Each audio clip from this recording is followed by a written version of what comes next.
Good morning, everyone. Prepper Nurse One here. Gorgeous, gorgeous day again. I think actually they're talking about today's going to be near a record high down here in West Virginia. I think it's at 76. So I'm not going to complain about that. It's been very comfortable, very nice. So very good day. All right. We're going to continue on with things that you should be stocking up on. All right. And so I have my list here that I wanted to continue on with. I did want to go back and touch on clothing once again. All right. And when I talked about clothing and footwear and how important that was, one of the things that I think is also really important, and people have mentioned it in the comments, so I definitely wanted to touch on it, was socks. Lots and lots of socks.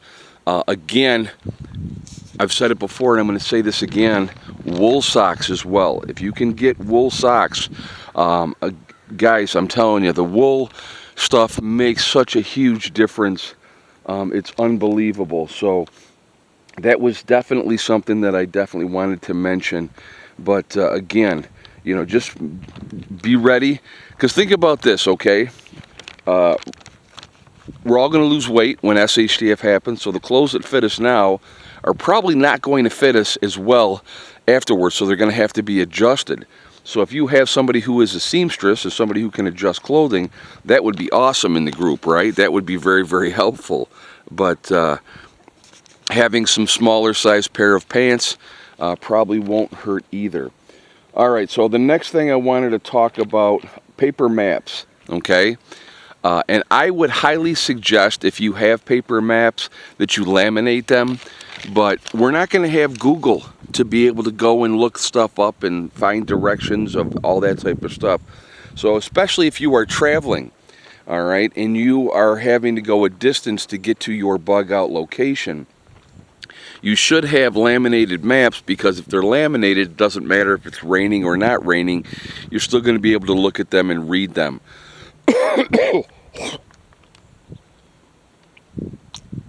And that's going to be important, okay? Know your areas, know your maps, the geography of where your location is, where water sources are, where the roads are, and those type of stuff.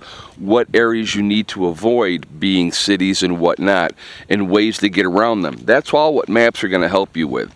And it's really important. We're not going to be doing direct routes on highways, I don't believe, in a true SHTF situation. All right, parchment paper. I think paper is important to have. You're going to want to write things down. So paper and pen, pencils. I have a bunch of those. I have a lot of those notebooks that I keep, because you're going to want to keep. You're going to want to make lists. You're going to have, things. What do we need? What do we don't need? And then you can also inventory the things that you have as well. And I think that that's going to be an important aspect of the whole prepping thing as well. So having the paper and pens and stuff like that to be able to utilize, I think, is really, really important. Can openers. Can openers are great to have. I mean, there's other ways you can get cans open. I have like the little can opener that I keep right on my keychain, the military one. That one works, but I would rather just be able to use a regular hand can opener, not an electric can opener, folks. I'm talking about a hand crank can opener. So having a whole bunch of those is probably going to be a smart thing as well.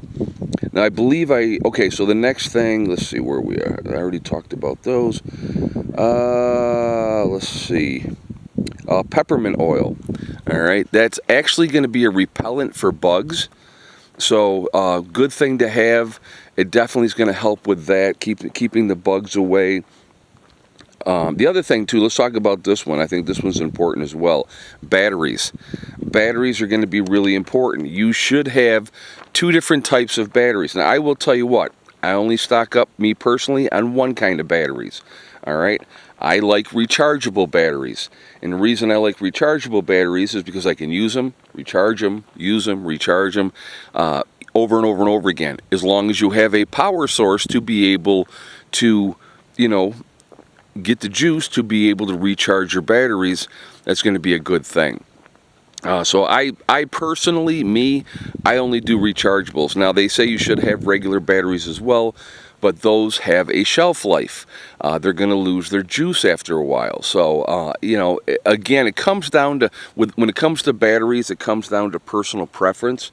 So I think that that's going to be something that you're going to want to really think about. But me, I like rechargeables. I highly recommend rechargeable batteries, again, but you're going to need that power source to be able to recharge them.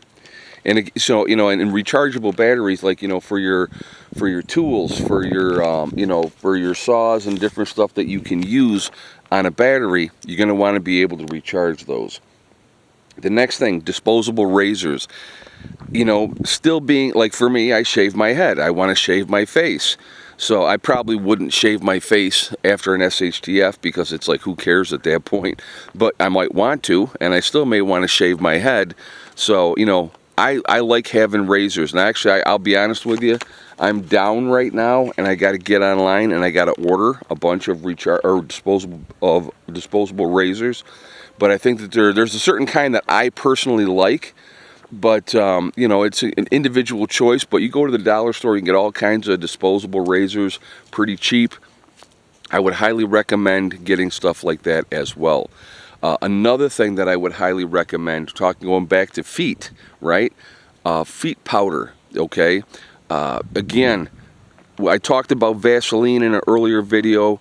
Putting Vaseline on your heels, especially like in the winter, you know, for your skin, is going to really, really help as well. But having a foot powder, keeping your feet dry, especially if you're having to travel, is going to be really, really important. So making sure that you're taking care of that is going to be important. Next thing I want to talk about is lighting, okay? So we have, you know, different people have the different lights that they use as far as with the batteries, and that's all well and good. I think you should have oil lamps. I think that's important to have, so make sure you have plenty of oil available for those lamps as well. Candles, lots of candles I think are important as well. You know, ulterior, different ways to have lighting. Now obviously in a true SHTF situation, you're going to be doing light discipline.